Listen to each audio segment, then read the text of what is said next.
आज का हमारा टॉपिक है एस्टिमेशन ऑफ हीमोग्लोबिन। हीमोग्लोबिन तो सब जानते हैं। अगर मैं इंट्रोडक्शन बताती हूँ, hemoglobin is the major constituent of red cell cytoplasm. Means hemoglobin दो कंपाउंड से मिलकर बनता है, heme and globin. Heme part obviously iron part होता है एंड ग्लोबिन पार्ट जो होता है वो प्रोटीन का पार्ट होता है। तो एज अ सिंपल डेफिनेशन अगर मैं आपको बताऊं तो hemoglobin is the protein molecule in red blood cells that carry oxygen from the lungs to the body tissues and it returns carbon dioxide from the tissues back to the lungs. जो भी body के अंदर tissues का जो blood rotate होता है, blood का जो सर्कुलेशन होता है, उसके अंदर जो गैसेस का एक्सचेंज होता है वो हीमोग्लोबिन करता है। हीमोग्लोबिन का जो ड्राई वेट अगर हम निकालें तो 90% ड्राई वेट उसका हीमोग्लोबिन होता है। हीमोग्लोबिन में दो चीज़ें होती हैं, हीम एंड ग्लोबिन, जो मैं आपको बता चुकी हूँ। अब हम इसकी बात करते हैं स्ट्रक्चर ऑफ हीमोग्लोबिन की। तो हीमोग्लोबिन के स्ट्रक्चर के अंदर टेट्रामर कंपाउंड होता है। ये 4 चेन्स से मिलके बना होता है, 4 कंपाउंड होते हैं इसके अंदर प्रोटीन के। तो 4 प्रोटीन मॉलिक्यूल्स जो आपस में जुड़े होते हैं, they are connected together.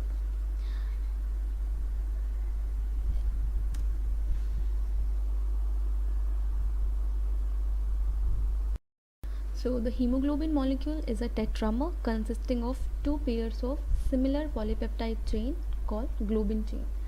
Each of the 4 chains is attached heme which is a complex of iron. heme जो पार्ट होता है वो आयरन का पार्ट होता है और चारों चेन्स हीम से जुड़ी होती हैं। हमारी बॉडी में जो हीमोग्लोबिन होता है 96% एडल्ट हीमोग्लोबिन जो होता है वो HbA कहलाता है। हीमोग्लोबिन जो एडल्ट में प्रेजेंट होता है, तो जो major 96% type of hemoglobin present in adult is called hemoglobin A, HbA भी हम उसको प्रोनाउंस करते हैं। और उसके अंदर 2 अल्फा ग्लोबिन चेन्स होती हैं एंड 2 बीटा ग्लोबिन चेन्स होती हैं। जीन्स जो होती हैं वो कोड्स प्रेजेंट होते हैं उसके अंदर, तो क्रोमोसोम्स का बहुत बड़ा रोल होता है इसके अंदर। तो सब अलग अलग टाइप के क्रोमोसोम्स होते हैं जिनके अलग अलग नंबर होते हैं, उनसे हम इनको जानते हैं। तो gene that codes for the formation of alpha globin वो होता है क्रोमोसोम नंबर 16 और बीटा ग्लोबिन चेन के लिए जो क्रोमोसोम होता है वो होता है chromosome number 11। Basically structure of haemoglobin अगर बात करें तो उसमें इतना कुछ है नहीं।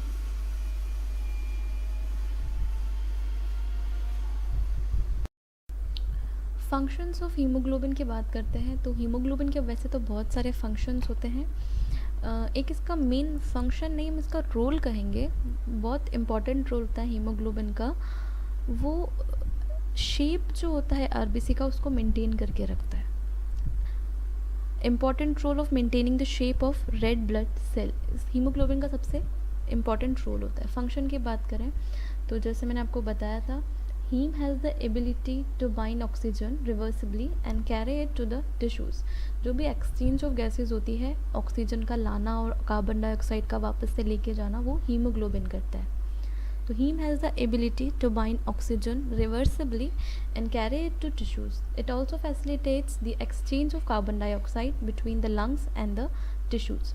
तो टिश्यूज़ लेके जाता है ब्लड हीमोग्लोबिन, वहाँ पर वो हीमोग्लोबिन गैसेस का एक्सचेंज करता है और फिर से टिश्यूज़ से लेके ब्लड लंग्स तक लेकर आता है। Thus hemoglobin function as the primary medium of exchange of oxygen and carbon dioxide.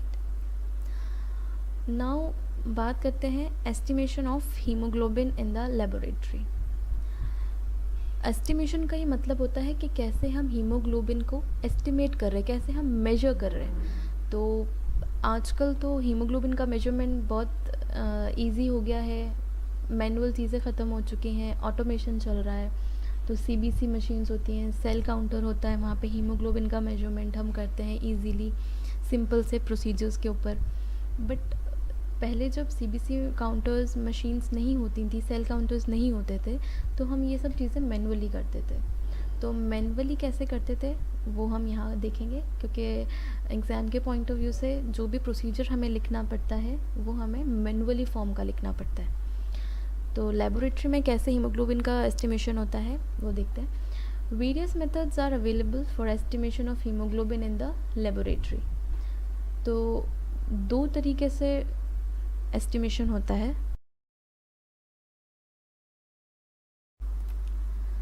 Colour intensity से जो दो मेथड मैं आपको बता रही हूँ वो ये हैं। फर्स्ट है method based on development of colour. Development of colour का मीन्स होता है जब हम कोई टेस्ट लगाते हैं, जब कुछ चीज़ का एस्टिमेशन करते हैं हम, तो उसमें जो उसका रिज़ल्ट होता है वो हम उसकी कलर इंटेंसिटी से मेजर करते हैं। और कलर इंटेंसिटी से मेजर करने का मतलब होता है कोई ऐसा इक्विपमेंट, कुछ ऐसी मशीन जो सैंपल की, जो भी हमने प्रोसीजर करके सैंपल बनाया है, टेस्ट कर रहे हैं हम, उसका जो भी रिज़ल्ट होता है वो हम उसकी कलर की इंटेंसिटी से मेजर करते हैं। तो हम उसके लिए एक इक्विपमेंट होता है जिसका नाम, बहुत सारे होते हैं वैसे, बट बेसिकली जो काम में आते हैं वो होते हैं कलरीमीटर, स्पेक्ट्रोफोटोमीटर। ये कुछ इक्विपमेंट ऐसे होते हैं जिनसे हम कलर के बेसिस पे रिज़ल्ट जानते हैं। तो कलर इंटेंसिटी से हम मेजर करते हैं। उसमें से फर्स्ट जो होता है वो होता है सबसे इम्पॉर्टेंट एंड सबसे कॉमन साहलीज और एसिड हेमेटन मेथड। सेकेंड होता है cyanmethaemoglobin method, oxyhaemoglobin method and alkaline haematin method. ये कुछ मेथड्स के नाम हैं जो इम्पॉर्टेंट हैं एग्ज़ाम के पॉइंट ऑफ व्यू से। जो इम्पॉर्टेंट है वो है Sahli's and cyanmethaemoglobin method. और इन दोनों से जब हम टेस्ट करते हैं, एस्टिमेट करते हैं हीमोग्लोबिन को, तो ये हम कलरीमीटर के अंदर इसकी रीडिंग मेजर करेंगे। बाकी जो और मेजरमेंट्स होते हैं उनमें से एक होता है measurement of oxygen combining capacity. Oxygen की कंबाइनिंग कैपेसिटी से हम हीमोग्लोबिन का एस्टिमेशन करते हैं। एंड नेक्स्ट है मेजरमेंट ऑफ आयरन कंटेंट। जो आयरन कंटेंट होता है, हीम पार्ट जो होता है, उसके बिहाफ पे हम एस्टिमेशन करते हैं और रिज़ल्ट देखते हैं। तो बेसिकली जो बात की जाती है उसमें से ये है कि साहलीज हेमेटन मेथड और साइन मैथ हीमोग्लोबिन मेथड, जो दो मेथड्स हैं, ये एग्ज़ाम के पॉइंट ऑफ व्यू से, यूनिवर्सिटी के पॉइंट ऑफ व्यू से जो इम्पोर्टेंट है, एग्ज़ाम के पॉइंट ऑफ व्यू से ये हमें पढ़ना है। तो नेक्स्ट देखते हैं क्या है। Method based on colour development. Colour develop होगा, हम उसकी इंटेंसिटी मेजर करेंगे और रीडिंग लेंगे। सिंपल सा प्रोसीजर है, आइए हम इसके प्रोसीजर को देखते हैं। तो the commonly used methods are Sahli's acid haematin method and cyanmethaemoglobin method. इनकी डिटेल्स में सबसे पहला हमारा जो हम लेते हैं सबसे important, Sahli's acid haematin method. तो इसका मैं आपको पहले एक स्ट्रक्चर नहीं, इसका मैं आपको इंस्ट्रूमेंट दिखाती हूँ। जो इंस्ट्रूमेंट है, this is the haemoglobinometer, the comparator box इसको बोलते हैं। ये इसका पूरा किट है जिसके अंदर बहुत सारी चीज़ें होती हैं, जैसे कि एक कंपैरेटर बॉक्स होता है, हमारा HCl, पिपेट, ट्यूब, बहुत सी चीज़ें होती हैं जो मैं आपको दिखाती हूँ। ये देखिए, ये होता है हमारा comparator box, comparator with a brown glass standard. इसमें जो ये दो ब्राउन कलर के लिड्स दिख रही हैं आपको, ये कंपैरेटर होता है। यहाँ हमारी ट्यूब आती है तो हम उसको कंपेयर करते हैं इन दो स्टैंडर्ड से, इसके कलर को, और फिर रीडिंग लेते हैं। ये होती है Sahli's graduated haemoglobin tube. Sahli's graduated haemoglobin tube होती है जिसके अंदर हम हमारा सैंपल प्लस हम हमारा रिएजेंट मिक्स करते हैं और इस ट्यूब को कंपैरेटर बॉक्स में रखते हैं और फिर रीडिंग देखते हैं इन ग्लास स्टैंडर्ड से। ये होती है हीमोग्लोबिन पिपेट, जिससे हम लोग सैंपल लेते हैं और ट्यूब में डालते हैं। And this is a stirrer thin glass rod. Stirrer is a glass rod जो हम साहलीज ग्रेजुएटेड हीमोग्लोबिन ट्यूब के अंदर डाल के रिएजेंट और सैंपल को मिक्स करते हैं, तो वो होती है स्टिरर। ये था आपका इंस्ट्रूमेंट जो हम साहलीज में काम में लेते हैं। नाउ प्रिंसिपल की बात करते हैं। तो blood is mixed with N/10 HCl resulting in the conversion of haemoglobin to acid haematin which is brown in colour. इसमें सिर्फ क्या होता है, HCl जो हम लेते हैं, N/10 HCl लेना है, हमें उसको ब्लड से मिक्स करना है, जो हीमोग्लोबिन में कन्वर्जन होगा, एसिड हेमेटन बनेगा और वो ब्राउन कलर का होगा। Then the solution is diluted till its color matches with the brown colored glass of the comparator box and the concentration of hemoglobin is read directly। मैं आपको पूरा प्रोसीजर बताती हूँ क्या क्या होता है। इक्विपमेंट जो चाहिए होते हैं वो मैं आपको दिखा चुकी हूँ। एक कंपैरेटर बॉक्स था जिसमें 2 ग्लास स्टैंडर्ड थे, दोनों साइड में थे। हीमोग्लोबिन की पिपेट थी जिसमें मार्किंग होती है। नेक्स्ट उसमें था ट्यूब, उसमें हीमोग्लोबिन की वन साइडेड मार्क होती है ट्यूब में कि हमें कितना लेना है, मेजरमेंट के पॉइंट ऑफ व्यू से रखते हैं उसको। नेक्स्ट इज़ ग्लास रॉड, जो स्टिरर था उसको ग्लास रॉड भी कहा जाता है। एंड ड्रॉपर, जिसे हम डिस्टिल वाटर रिएजेंट के अंदर डालेंगे। ये था हमारा इक्विपमेंट, और मैं आपको वो दिखा चुकी हूँ, इसका जो भी इंस्ट्रूमेंट था पूरा किट आप देख चुके हैं। रिएजेंट इंस्ट्रूमेंट हम पढ़ चुके हैं, रिएजेंट क्या क्या चाहिए होते हैं। सबसे पहला होता है N/10 HCl। N/10 HCl is the main reagent of Sahli's haemoglobin estimation. And second is distil water. Instrument अलग थे, रिएजेंट मैं आपको बता चुकी हूँ। और सैम्पल तो सब जानते हैं कि वीनस ब्लड लेना है हमें, EDTA ब्लड हम ले सकते हैं इसके अंदर, होल ब्लड की ज़रूरत होती है। तो ये था इसका reagent, instrument and sample. Now procedure की बात करते हैं। मैं आपको पहले वर्बली बता देती हूँ, समझा देती हूँ, अच्छे से एक्सप्लेन कर देती हूँ कि प्रोसीजर होता क्या है, उसके बाद मैं आपको इसमें समझाऊँगी। तो सबसे पहले हमें क्या करना होता है, जो हमारी ट्यूब होती है उसके अंदर रिएजेंट और ब्लड को पर्टिकुलर अमाउंट जितनी मेंशन होती है वो हमें लेना होता है, उन दोनों को मिक्स करना होता है एंड उसको कंपैरेटर बॉक्स के बीच में रखना होता है। और उसके अंदर हम drop by drop distil water डालेंगे, क्योंकि उसमें जब हम HCl से ब्लड और दोनों सैम्पल रिएजेंट को मिक्स करेंगे तो कलर बहुत ज़्यादा डार्क रहेगा। और कंपैरेटर बॉक्स के जो स्टैंडर्ड्स होते हैं वो इतने डार्क नहीं होते, तो हमें उनके बराबर लाना होता है। और बराबर लाने के लिए हमें उसको डाइल्यूट करना पड़ेगा। एंड डाइल्यूट करने का प्रोसीजर ये रहता है कि हम उसमें drop by drop distil water add करते हैं with the help of the dropper. तो ड्रॉपर की हेल्प से हम उसके अंदर डिस्टिल वाटर डालेंगे, और तब तक उसमें डिस्टिल वाटर डलेगा जब तक उस ट्यूब का जो सैम्पल रिएजेंट का जो मिक्सचर था उनका कलर हमारे दोनों स्टैंडर्ड से मैच नहीं हो जाता, तब तक डालेंगे। एक बार मैं आपको बता देती हूँ वो भी इसमें पढ़ के। Add N/10 HCl into the tube up to the mark. इसमें जो मार्क दिया हुआ होता है उसके अंदर हमें N/10 HCl जो हमारा मेन रिएजेंट होता है वो हम उसमें ऐड करेंगे। देन सेकेंड पॉइंट है, mix the EDTA sample by gentle inversion and fill the pipette with 0.02 ml of blood. हमें हमारे N/10 HCl के अंदर EDTA सैम्पल जो हमने ब्लड लिया है वो हमें उसमें डालना है। Wipe the external surface of the pipette to remove any excess blood. और एक्सटर्नल सरफेस जो पिपेट का होता है, बाहर से जो भी हम सैंपल और वो डालते हैं तो कुछ रह ना जाए एक्सेस में ब्लड या रिएजेंट, हम उसको वाइप करेंगे, साफ़ करेंगे। Then add the blood into the tube containing HCl। Wash out the content of the pipette by drawing in and blowing out the acid 2 to 3 times. And now mix the blood with the acid thoroughly. दोनों चीज़ें add करनी है, दोनों को add करके अच्छे से mix करना है। नेक्स्ट उसके बाद था allow to stand undisturbed for 10 minutes. हमें उसको 10 मिनट के लिए रखना है। अब रखने का मतलब होता है उसको अनडिस्टर्ब रखना, क्योंकि जो ब्लड का सैंपल था और जो रिएजेंट था उनके जो अंदर के कंपाउंड्स होते हैं उनके अंदर रिएक्शन होगी, तब जाके हमारा रिज़ल्ट आएगा, तब जाके हम उसकी रीडिंग कलर के बेसिस पे ले सकेंगे। तो 10 मिनट का मतलब होता है अंदर रिएक्शन चल रही है और उस रिएक्शन के लिए 10 मिनट रखना मैंडेटरी होता है। So allow to stand undisturbed for 10 minutes. Now place the hemoglobinometer tube in the comparator and add distilled water to the solution drop by drop, stirring with the glass rod till its color matches with that of the comparator glass. हमें हमारी जो भी haemoglobinometer की जो tube थी जिसमें हमने दोनों रिएजेंट एंड सैम्पल को मिक्स किया था वो हमें कंपैरेटर बॉक्स के अंदर डालना है एंड डिस्टिल वाटर को ड्रॉप बाय ड्रॉप डालना है और स्टिर करना है। ग्लास रॉड से स्टिर करेंगे जब तक वो कलर मैच ना कर ले कंपैरेटर ग्लास से। While matching the color, the glass rod must be removed from the solution and held vertically in the tube. Mix करने के बाद स्टिरर को हमें क्या करना है, निकालना है और उसके बाद रीडिंग लेनी है, क्योंकि ग्लास का थोड़ा बहुत रिफ्लेक्शन आके हमारी कलर इंटेंसिटी को चेंज कर देगा।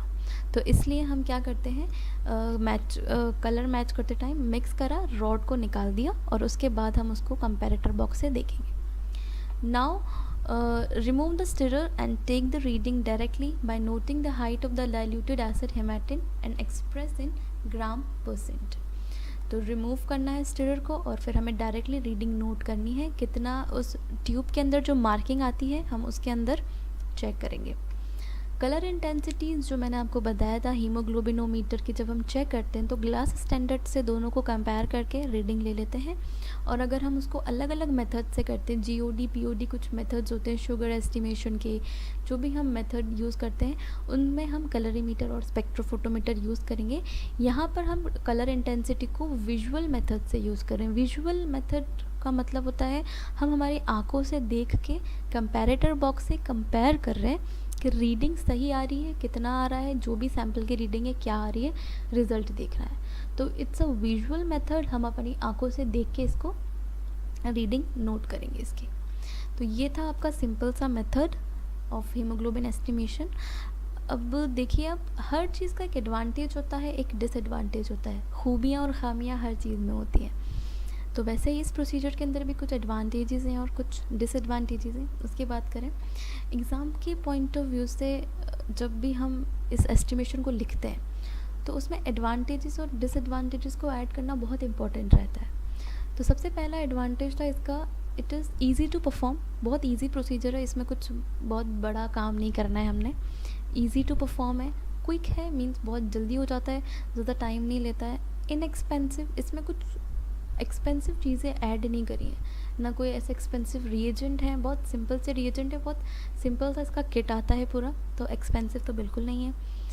And can be used as a bedside procedure, easily कर सकते हैं। बेड साइड प्रोसीजर का मतलब यूँ नहीं कि बेडरूम में करना है, बट सिंपल सा हम इसको एक रूम के अंदर टेबल पे कर सकते हैं।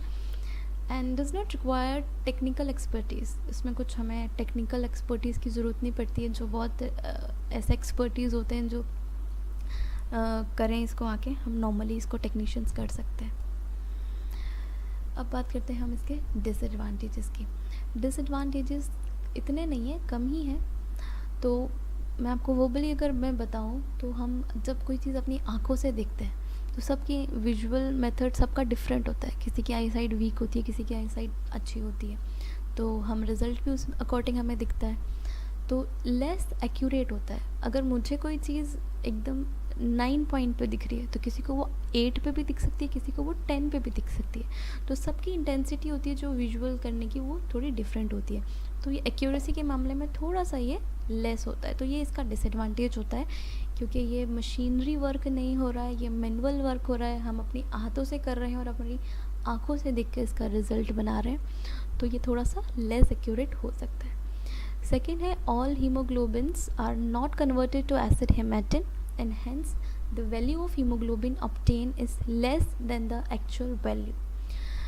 मैंने जब इसका प्रिंसिपल बताया था तो प्रिंसिपल में ये था कि इससे क्या होता है, हमारा जो हीमोग्लोबिन होता है वो कन्वर्ट होता है एसिड हेमेटिन के अंदर। तो जिस तरीके से हमने HbA लिया था, हीमोग्लोबिन एडल्ट का जो मैक्सिमम पाया जाता है, वैसे ही डिफरेंट हीमोग्लोबिन्स होते हैं। तो उसमें हर हीमोग्लोबिन की अपनी एक ख़ासियत होती है। कुछ हीमोग्लोबिन कन्वर्ट अच्छे से हो जाते हैं एसिड हेमेटिन में और कुछ अच्छे से नहीं होते हैं। तो हमें जो वैल्यू मिलती है वो एक्चुअल वैल्यू से थोड़ी सी अप एंड डाउन हो जाती है। तो ये भी इसका एक डिसएडवांटेज ही मान सकते हैं। एंड नेक्स्ट है, the colour of acid haematin develops slowly. जब हम 10 मिनट के लिए, जब हमने बताया था कि 10 मिनट हमें रखना है और उसका रिएक्शन होने तक रखना है, तब तक वो रिएक्शन हो जाएगी। तो किसी किसी सॉल्यूशन में किसी कलर हेमेटिन का जो होता है वो स्लोली डेवलप होता है। तो वो किसी के ब्लड में ऐसी बात होती है, किसी का रिएजेंट, कोई रिएजेंट पुराना होता है, कोई रिएजेंट डाइल्यूटेड होता है, जो भी चीज़ होती है, तो कलर डेवलप किसी भी चीज़ पे डिपेंड हो सकता है। स्लोली हो रहा है, किसी में फास्ट हो जाता है, तो वो हर एक रिएजेंट और सैम्पल की बात होती है। तो ये था इसका डिसएडवांटेज। नेक्स्ट है इसका disadvantage, colour of acid haematin fades with time and dilution must be done exactly after 10 minutes when the colour development is maximum. तो 10 मिनट के बाद हमें इसका डेवलपमेंट देखना है। किसी में जो एसिड हेमेटिन कलर होता है वो फेड हो जाता है, जब हम डाइल्यूशन करते हैं तो वो कलर उसका फेड हो जाता है। तो एग्जैक्टली हमें 10 मिनट के बाद हमारा रिज़ल्ट देखना है। ज़्यादा देर अगर हमने रिएक्शन होने के लिए रख दिया तो वो कलर ही उसका फेड हो जाएगा, तो रीडिंग कलर आ जाएगी हमारी। नेक्स्ट है, individual variation in matching of colour is seen. Individual variation in matching of colour is seen. So जैसे मैंने आपको बताया था, सबकी हर इंडिविजुअल का मैचिंग वेरिएशन अलग होता है, तो इसमें भी कलर जब डेवलप होगा तो हर इंसान अपने नज़र से देखेगा, तो थोड़ा बहुत कलर ऊपर नीचे मैचिंग हम कम देख पाएंगे। सेकेंड था, if the matching point is pass the whole procedure has to be repeated. अगर जो मैचिंग पॉइंट एक होता है जहाँ कलर के स्टैंडर्ड से मिल गया है और उससे ज़्यादा फेड हो गया या ज़्यादा डार्क हो गया, अगर वो उसके मैचिंग पॉइंट से पास हो गया तो हमें पूरा प्रोसीजर को दोबारा रिपीट करना पड़ेगा। फिर से वापस से स्टार्टिंग प्रोसीजर से मिक्स करके सैम्पल बनाना पड़ेगा, रिएजेंट मिक्स करना पड़ेगा और रीडिंग लेनी पड़ेगी। Colour of glass in the comparator box tends to fade with time and lack of a true standard. Colour of glass in the comparator box जो होता है वो फेड हो जाता है टाइम के साथ, तो हमें टाइम को नोट करते हुए, मिक्सिंग करते हुए सैम्पल की बहुत ध्यान से याद करके उसका जो भी रिएक्शन टाइम होता है उसको नोट करके रीडिंग लें, ताकि हमारे बॉक्स का जो भी कलर है वो फेड ना हो टाइम के साथ साथ, और जो स्टैंडर्ड हम काम में लेते हैं वो एकदम एक्यूरेट होना चाहिए। तो ये था आपका हीमोग्लोबिन एस्टिमेशन विजुअल मेथड मैंने आपको बताया, जिसमें हमें सिर्फ हमारे किट जो कि कंपैरेटर बॉक्स होता है उसकी और कुछ रिएजेंट की ज़रूरत होती है, और इसके अलावा हमें कोई इसमें मशीनरी वर्क नहीं होता है। सिंपल सा बेड साइड प्रोसीजर होता है जो इजीली हम कर सकते हैं। ये था हीमोग्लोबिन एस्टिमेशन का फर्स्ट पार्ट। सेकंड पार्ट मैं हमारी नेक्स्ट वीडियो के अंदर अपलोड करूँगी, और स्टूडेंट्स कुछ भी आपको डाउट है तो कॉलेज के जो ऑफिशियल व्हाट्सएप के ग्रुप्स हैं आप उसमें डाउट पूछ सकते हैं। So thank you.